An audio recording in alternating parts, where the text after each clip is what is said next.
Hi guys, welcome to another touch of film. I'm really sorry about last week. I didn't get a chance to do a video. I was really unwell. I had bronchitis, so I wouldn't have been able to do a whole video without coughing just a little bit. But yeah guys, I'm still a little bit unwell, but well enough to do a video for you guys. And this is a special video. I'd first like to say Happy New Year to everyone. 2018 looks like it's going to be a good year for cinema, with some great directors doing some great movies from the sounds of it. This video is my top 20 for 2017, all the movies that I've seen. Just took me a while to compile them into what I thought was the best movies. A bit different from everyone else's, even from like some of the Asian film fans, like the Asian Film Enthusiast, and you've got Pieces of Work as well. My list sort of differs from their lists. No disrespect to those guys, I mean it is all subjective. I mean we've all got different tastes and all, but yeah, so let's get started. I've got it all on a list here. At number 20 I put SPL3, Paradox, directed by Wilson Yip. Yeah, it's not a masterpiece, but it was such a fun movie, starring Louis Koo, Gordon Lamb and Tony Yar. Just a great action movie really. A couple of scenes were in it that were a bit cheesy, some like stunt work. I mean this stunt scene that Tony Yar does like a 360 in the middle of the air, like spinning around, which yeah, it defies the laws of physics, but other than that the film is fantastic. It carries on from the same sort of topic as SPL2 with you know, human organ selling, you know, it's that sort of theme, but still it was better than the second one, on par with the first really. Obviously it's the same director, Wilson Yip's back on SPL. Glad to see him doing that film. Yeah, great movie, fun film. So I put it at my number 20. At number 19 it is The Mayor, the Korean movie directed by Park In-jae. This was a good movie, enjoyable movie really. Stars Choi Min-sik as a mayor running for re-election. He's a little bit corrupt, and you sort of see the way he's sort of getting back into power. It also stars Kwok Do-won, who is a fantastic actor, one of my favourites from South Korea. And yeah, you just see the way Choi Min-sik is so corrupt in this, and he does play sleazy characters really well. I mean, he was a sleazy cop in New World. He's sleazy in I Saw the Devil, like sleazy bad guy, and I think he plays those characters really well. And this is what makes this film so good, is his performance by him and also Kwok Do-won. And that is The Mayor at number 19. Number 18 is a film that I had put in my Blu-ray update a few weeks back. It is New Trial, directed by Kim Tae-yoon, stars Jung Woo and Kang Hae-nu. I thought this film was just a great movie, true story, and just a really good courtroom drama. Not many that you see in Asian cinema that done so well really.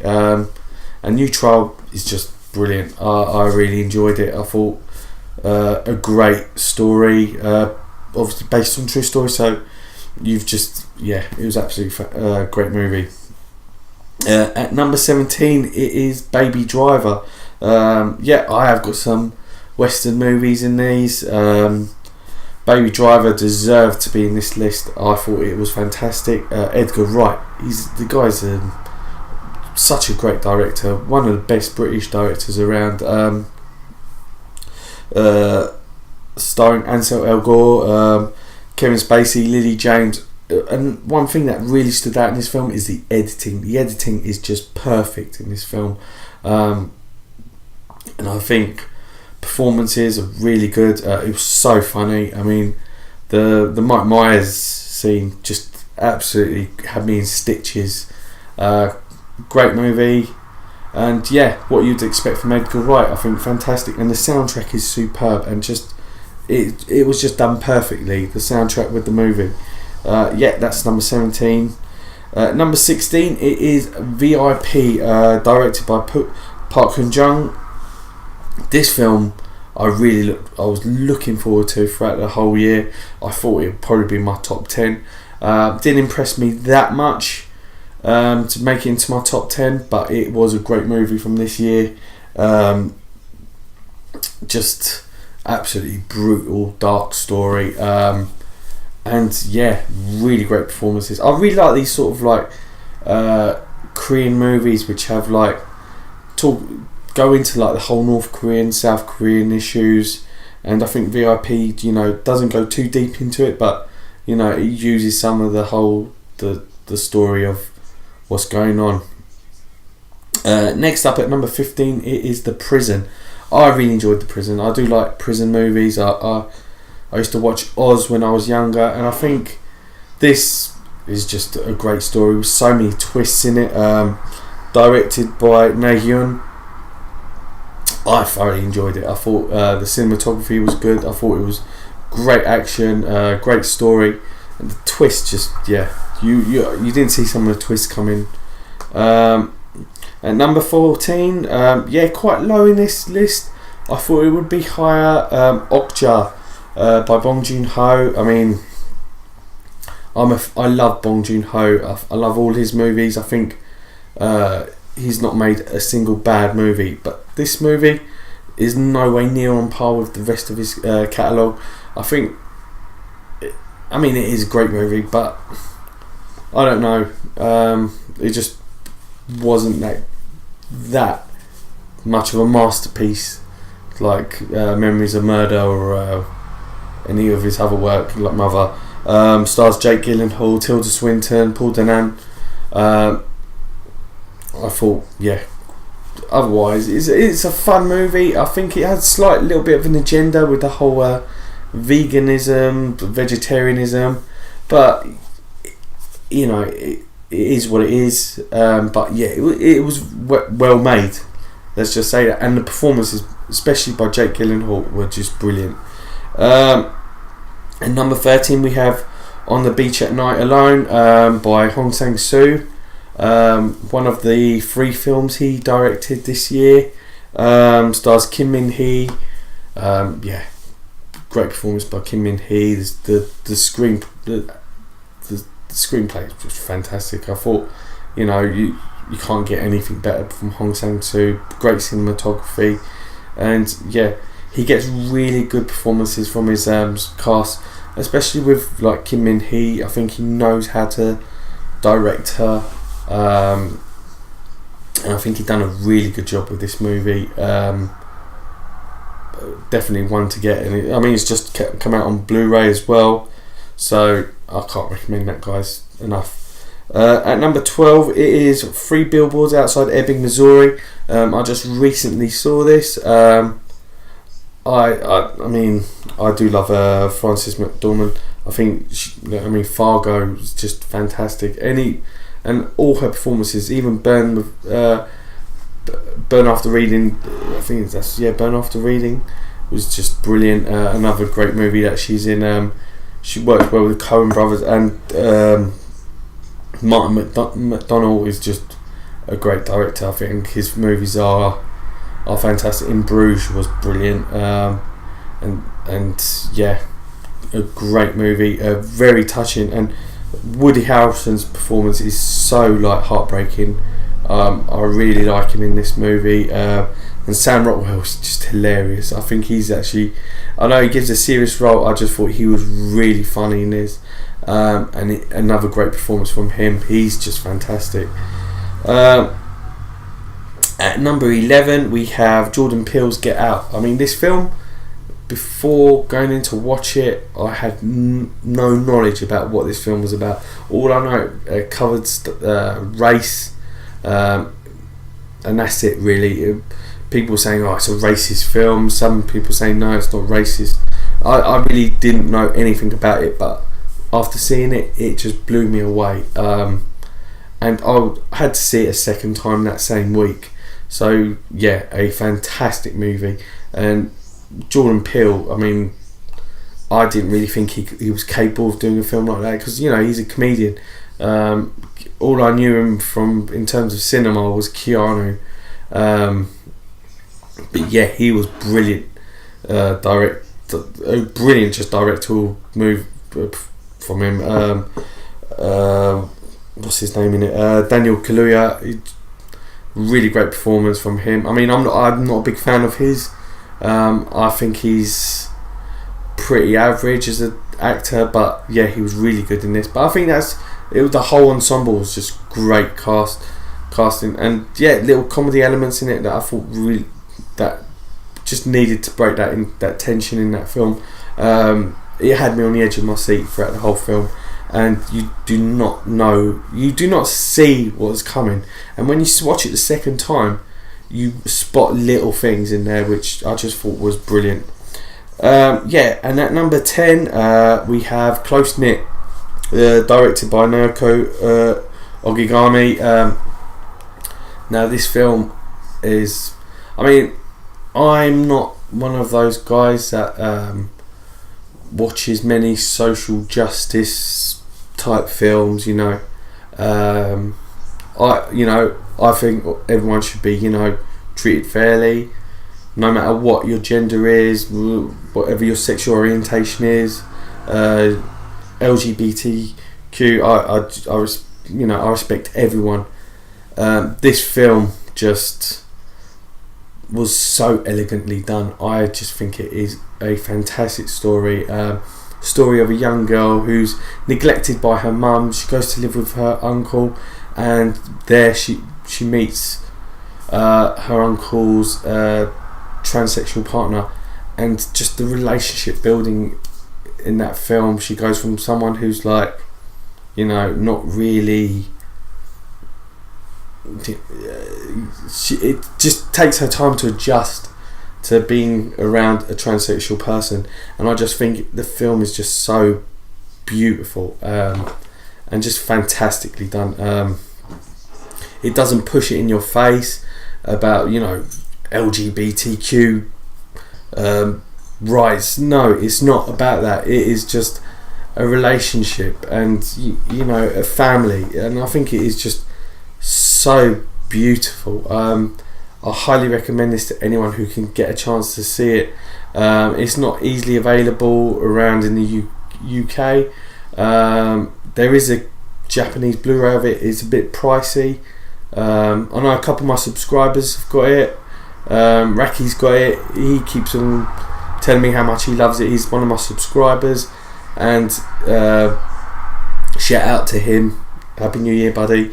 And yeah, I recommend this to all my subscribers. If you're into Japanese cinema, it is fantastic. Next up we have at number 9, The Day After, my second Hong Sang-soo movie in this list. This definitely had to go higher. I absolutely love this movie. I can't wait for it to come out on Blu-ray. Stars Kwon Hae-yo and Kim Min-hee, of course. Story of a man who's in publishing.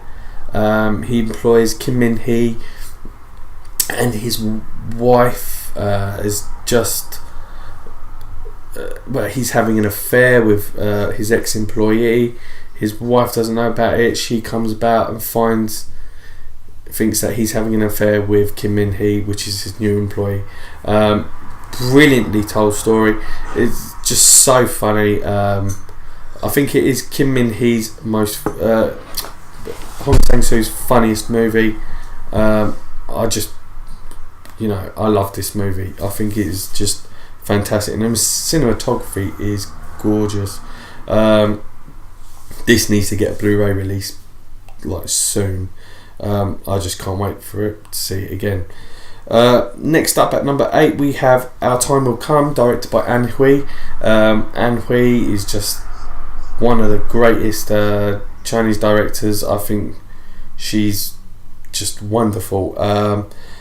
Stars Joshi and Eddie Peng, and it's sort of like biopic of Fangu, who was part of the resistance against Japan during occupied China. She fought for the freedom of China during that occupation, and it just sees how she got into the resistance and what really galvanised her in that time. And the story is told through other people that were around her, through interviews by An Hui. You actually see An Hui in the movie interviewing these people, and I just think it is just, you know, brilliantly done. She's a great director, and I think she's done a really great job with this movie. At number 7 we have The Outlaws by Kang Yoon-sung. This is his directorial debut. It stars Don Lee. I thought going into this movie it was going to be one of those, you know, sort of Korean gangster movies, quite a generic one, but I thought it was just really fun. Don Lee is superb in this, and this is based on a true story about one night where nearly all the gangsters in this town were arrested, and yeah, a great fun story, and Don Lee is just amazing. I really rate Don Lee. I think he's just got this such great charisma. He is like the Korean Arnie in some ways, but better, you know, a better actor really. And it just, I can't wait to see the next film from Kang Yoon-sung. I think he's going to be a great director, and I just look forward to his next bit of work. At number 6, this was a film that really went under the radar. Not a lot of people spoke about it. I saw it by accident really. It was a film that was shown at a cinema near me, and I thought, oh, Asian film being shown here, let me check it out. It is Looming Storm, directed by Dong Yu. Dong Yu is a cinematographer, this is his directorial debut as well. The story of Yi Hong Dang. He plays this ex-security guard who's just been made unemployed, and there's these murders that are happening in this small town. He's trying to find the killer. He's not a copper, but he's like one of those mall cops. He really thinks he's an like he's got some authority, but he hasn't. He's just an idiot. And yeah, the story just really follows him doing these different ways to catch the murderer, but you know, he's just an absolute idiot. He thinks he's being clever when he's not. But the story is just absolutely fantastic. If I could compare it to anything, it's like Memories of Murder. I think it really takes a leaf out of that book, and if anything, is just fantastic. It's probably one of the best serial murder movies I've seen this year, and yeah, it is just absolutely gorgeously shot. It's just so depressing. It just looks so depressing. It's grey, it's constantly raining, and it's just beautiful. I just think it is one of the best Chinese movies I've seen this year, and that is Looming Storm. At number 5, it is the sequel to a film that was made the year I was born, my favourite science fiction movie. The sequel to it, Blade Runner 2024. Just a lovely, great movie. Denis Villeneuve, wow, what a director. He's just, I don't think the guy could do anything wrong. He's not made a single bad movie, and what a director to take over from this movie. Ridley Scott was just brilliant in directing the first one, but yeah, Denis Villeneuve. It stars Ryan Gosling. He's a Blade Runner, obviously taking out the replicants. Completely different from Deckard from the first movie, but I think he's more I don't know. He's more sensitive than Deckard was, and I think it is just a great sequel. I mean, you don't see sequels to epic movies like that done so well, and I think, yeah, Blade Runner. I mean, I don't need to go into it because probably most people have seen it, and if you're not a Blade Runner fan and you're a Denis Villeneuve fan, yeah, you know, he's brilliant, and I can't wait for him to do Dune. Right, at number 4 it is The Mimic. This is a film that I had it on the top of my list up until my second viewing of this film. The first time I saw it, it blew me away. I thought it was just so tense, so beautifully shot, absolutely fantastic. But second time round seeing it, it didn't have the same effect on me, but still one of the best movies of this year. It's a horror movie in the same vein as The Wailing was, but it's probably not as good as The Wailing. The Wailing was my favourite film of last year. This year, I think it's a great movie.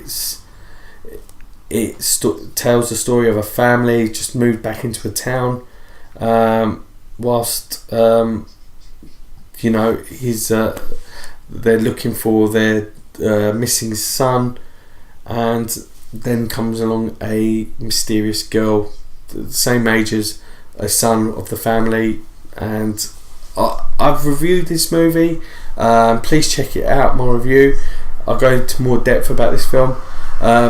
Absolutely fantastic movie, but yeah, it didn't have the same effect on me from the first time I saw it. If it did, it probably would have been my number 1 for this year, but other than that, yeah, a fantastic movie. At number 3 it is Takashi Miike's Blade of the Immortal. What more can I say? This film, I was looking forward to it. I loved the anime, I loved the comic book. I'm just excited to see this movie because I'm a fan of Takashi Miike. I mean, some people say that there shouldn't be live action versions of movies, but I think if you can be done well, like this was, by all means do it. I mean, I think Takashi Miike is back on form. He's definitely at the level he was when he did 13 Assassins. This one obviously is not as good as Audition, but yeah, Audition's a masterpiece. This Audition only comes about once in a lifetime for a director to do a film that good. But yeah, Blade and Immortal, go pre-order it, guys, when it comes out on Blu-ray in March. It's definitely worth watching. It's so violent, it's just got some great characters in it. I mean, there's so many great characters in it, and there's one for everyone to love. Yeah, at number 2 it is A Taxi Driver, directed by Jang Hoon, starring Song Kang-ho. This is just a wonderful story about the anti-government uprising in Korea, South Korea at the time. Song Kang-ho plays a taxi driver. He's taking this journalist around to see what's going on with the whole rebellion against the government, the protesting, and seeing what's really going on, because it's not really going around in the press in Korea. It's just this whole town is the only ones that are seeing what's going on, and I think it's definitely a film to watch, guys. It's so touching. Song Kang-ho gives one of his best performances I've ever seen of his, and he's one of my favourite actors. I mean, I've said it before, Song Kang-ho is just fantastic, and I think this is one of his best films in a long time. I know loads of people have reviewed it, that's why I didn't do a review of it at the time. I saw it pretty later than everyone else, but yeah, a great movie, guys, and if it wasn't for the next film, it would have definitely been at my number 1 spot. I know a few other people that have put it as their number 1 movie of 2017. But number 1, it is Madwell, directed by Wong Chun. Yeah, this film almost had me in tears. Starring Eric Sang and Sean Yu. story of Sean Yu. He's just come out of a hospital. He suffers from bipolar, and he's gone into the care of his father, played by Eric Sang, and just the relationship between father and son are just broken. I mean, Eric Sang wasn't close to his son or his wife. His wife had Alzheimer's, so it's just and it just really talks about the views of mental illness in China and how, you know, people don't really care. They just more concerned about themselves rather than others, and you know, they just see that anyone with mental illness is a threat to them, and it's just really touching. And Eric Sang just gives the best performance I've ever seen of his. I mean, I've been an Eric Sang fan since I was a kid, watching him in like Millionaire Express and the Stars movies. I mean, he was just so funny, and to see him in a role like this is just absolutely touching. If you don't know who Eric Sang is, he was also in Infernal Affairs as the gangster boss. He's just absolutely brilliant in this movie, and yeah, this was actually China's entry for the Oscars, for the Oscars coming up this year, but it wasn't nominated. It didn't get into the shortlist, but yeah, it was absolutely amazing and so touching, and it was just so beautiful, guys. I can't recommend this movie enough. If you do get a chance to see it, go see it. That is Mad World, and that is my #1 movie for 2017. Yeah, guys, thanks for watching. I know 2017 hasn't been as much of a great year as last year was for Asian cinema. I mean, last year Korea was blowing up with great movies. We had The Wailing, The Handmaiden, Age of Shadows, just some great movies there. But this year I just don't think Korea done as well. I think Chinese cinema's really been buzzing. Japanese cinema's also been really good. Some great directors have done some great work. And next year, 2018, this year I mean, we've got some other great movies coming up soon. Yeah, guys, thanks for watching. In a few days I'm going to do my top 10 Blu-ray releases of 2017. There's been some great releases this year from Blu-rays, and can't wait to show you my favourite Blu-rays, guys. So thanks for watching. Please subscribe, comment below, let me know what your top 10 or top 20 list was of 2017. Let me know if you agree with me or disagree with me and what you think of some of the films I saw. But till then, guys, take it easy, and I'll see you soon.